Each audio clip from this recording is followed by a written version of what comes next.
Fizemos tantos planos, compramos tantas coisas, mas o amor é longe disso. Precisamos de um tempo em relação a nós dois, depois decidimos um final. Espero que seja um final feliz. Se o nosso amor se acabar, eu de você não quero nada. Pode ficar com a casa inteira e o nosso carro. Por você eu vivo e morro, mas dessa casa eu só vou levar meu violão e o nosso cachorro.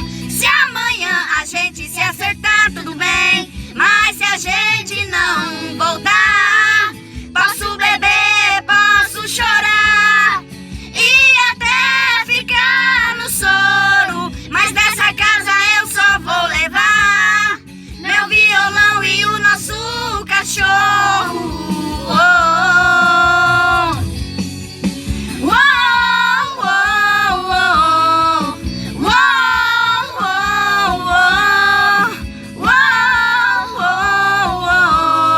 Meu violão e o nosso cachorro.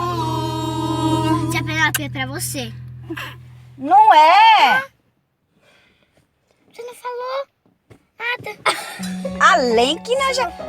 Esse aqui é pro Face, Isabela. Não é pra falar Facebook, é pra você, tá bom? Mas esse aqui é